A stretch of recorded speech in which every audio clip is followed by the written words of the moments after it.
প্রথমেই দেখে নেওয়া যাক কবির নাম সহ পর্যটন কবিতাটির শূন্যস্থান পূরণ করো। দেখো এখানে কবির নামের জন্য 1 আর বাকি শূন্যস্থানের জন্য 2, মোট 3 মার্ক। তাহলে কবির নাম সহ পর্যটন কবিতাটির শূন্যস্থান পূরণ করো। কবির নাম আমরা জানি যে পর্যটন কবিতাটির কবির নাম নীরেন্দ্রনাথ চক্রবর্তী। এইবার কবিতা দেখো শূন্যস্থান পূরণ করতে হবে। মাথায় মস্ত, শূন্যস্থানে মস্ত, পাগড়ি এঁটে, এই শূন্যস্থানে এঁটে, গজিয়ে দাড়ি, গুম্ফ ছেটে, শূন্যস্থানে গুম্ফ, তারপর এই শূন্যস্থানে কেষ্টবাবু কোথায় যান। তাহলে দেখো পর্যটন কবিতাটির কবির নাম নীরেন্দ্রনাথ চক্রবর্তী। এবার কবিতাটি দেখো মাথায় মস্ত পাগড়ি এঁটে, গজিয়ে দাড়ি, গুম্ফ ছেটে, কেষ্টবাবু কোথায় যান, বাদকশান বাদকশান। তাহলে প্রথম শূন্যস্থানে দেখো কবির নাম নীরেন্দ্রনাথ চক্রবর্তী, দ্বিতীয় শূন্যস্থানে মস্ত, তৃতীয় শূন্যস্থানে পাগড়ি এঁটে মানে এঁটে, চতুর্থ শূন্যস্থানে গুম্ফ এবং পঞ্চম শূন্যস্থানে কেষ্টবাবু। এরপর আমরা দেখে নেব 2 দাগে।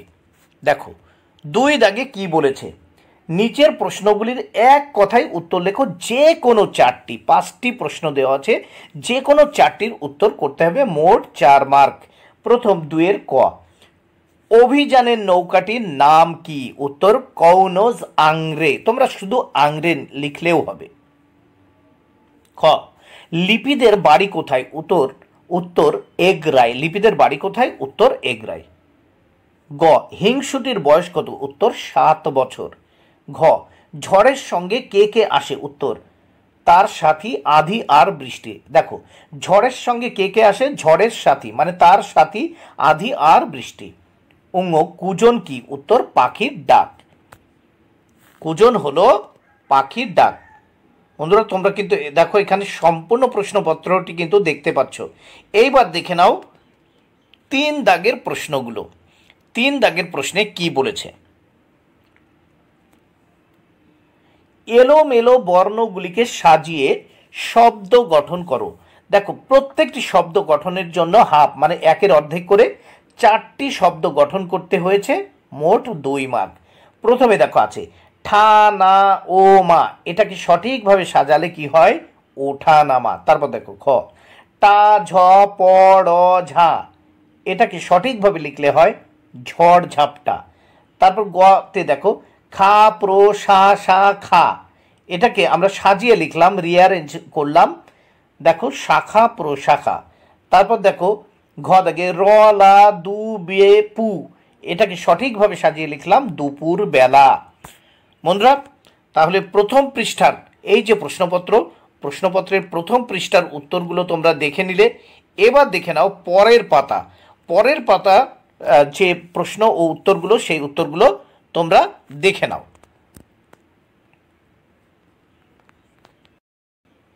দেখো প্রথমেই 4 দাগে কি বলেছে দেখে নেওয়া যাক। 4 দাগে বলেছে অর্থ লেখো। দেখো প্রথমে 4-এর কতে আছে অস্পষ্ট।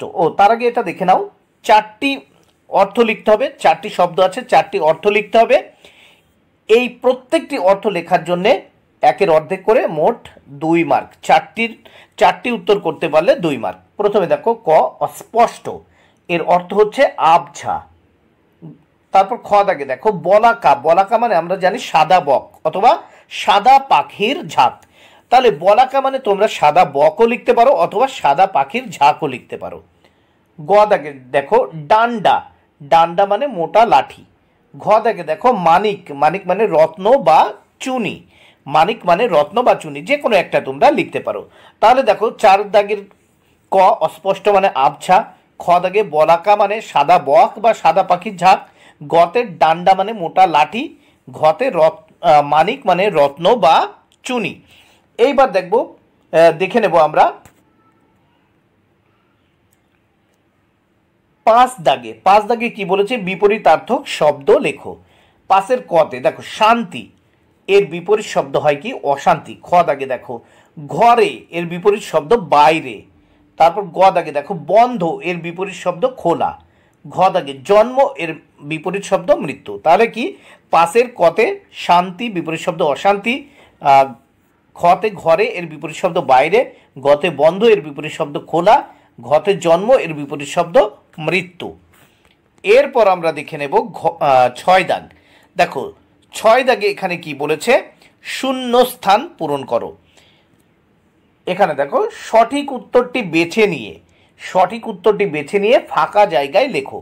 এখানে 4টি প্রশ্নের উত্তর করতে হবে, 2 মার্ক। প্রত্যেকটি প্রশ্নের মান 1-এর অর্ধেক করে। প্রথম 6-এর ক, কবিতার শিশুটি যাবে। দেখো এখানে নৌকায় চড়ে, অপশন উত্তর হবে দেখো নৌকায়, বজরায়, জাহাজে, উত্তর হবে নৌকায়, শূন্যস্থানে লিখে দিয়েছি নৌকা।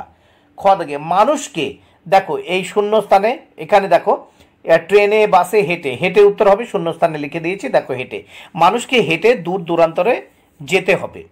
গ দাগে দেখো মাঠের থেকে কুটো কাটা, এখানে দেখো কুটো কাটা আছে, এটো কাটা আছে, কুটো কাটা আছে, ঘাস, কিন্তু উত্তর হবে কুটো কাটা, তাই মাঠের থেকে কুটো কাটা নিয়ে বাসা বাঁধে। তারপর দেখো ঘ দাগে ঘন বনে গাছগুলো, দেখো এই শূন্যস্থানের চেয়ে কাছাকাছি, ছাড়াছাড়ি হয়ে, তাহলে উত্তর হবে কাছাকাছি থাকে, ঘন বনে গাছগুলো কাছাকাছি থাকে। এরপর দেখে নেব বর্ণ বিশ্লেষণ। বন্ধুরা এরপর দেখে নেওয়া যাক বর্ণ বিশ্লেষণ। 7-এর কতে কুটো কাটা, দেখো কুটো কাটা এর বর্ণ বিশ্লেষণ দেখে নাও। কয় হসন যোগ হসু যোগ টয় হসন যোগ ও যোগ ক, কয় হসন যোগ আ যোগ টয় হসন যোগ আ, কুটো কাটা। তাহলে দেখো এবার দেখো খতে তেপান্তরের বর্ণ বিশ্লেষণ। তয় হসন যোগ এ যোগ প, পয় হসন যোগ আ যোগ নয় হসন যোগ তয় হসন যোগ অ যোগ রয় হসন যোগ অ। তারপর খ দাগে আকাশ, দেখো আ যোগ কয় হসন যোগ আ যোগ তালিবা ছয় হসন যোগ অ, আকাশ। এবার খতে দেখো দেখেনি, দেখো দয় হসন হবে, এটা দয় হসন যোগ এ, ক্ষয় হসন যোগ এ যোগ নয় হসন যোগ ই, মানে হস্যই। তাহলে দেখো দয় হসন যোগ এ যোগ ক্ষয় হসন যোগ এ যোগ দন্ত নয় হসন যোগ ই, দেখেনি। তাহলে বর্ণ বিশ্লেষণ গুলো দেখে নিলে। এরপর দেখে নাও টিকা, চিড়িয়াখানা অথবা বাবুই পাখি। দেখো এখানে 2 মার্ক, সেই জন্য আমি 2টি বাক্যে ছোট্ট একটা টিকা লিখে দিয়েছি। দেখো যেখানে বন্যপ্রাণী বন্দি অবস্থায় সংরক্ষণ ও গবেষণার জন্য রাখা হয় তাকে চিড়িয়াখানা বলে। পৃথিবীর প্রায় সব বড় বড় শহরেই চিড়িয়াখানা আছে। তাহলে দেখো যেখানে বন্যপ্রাণী বন্দি অবস্থায় সংরক্ষণ ও গবেষণার জন্য রাখা হয় তাকে চিড়িয়াখানা বলে। পৃথিবীর প্রায় সব বড় বড় শহরে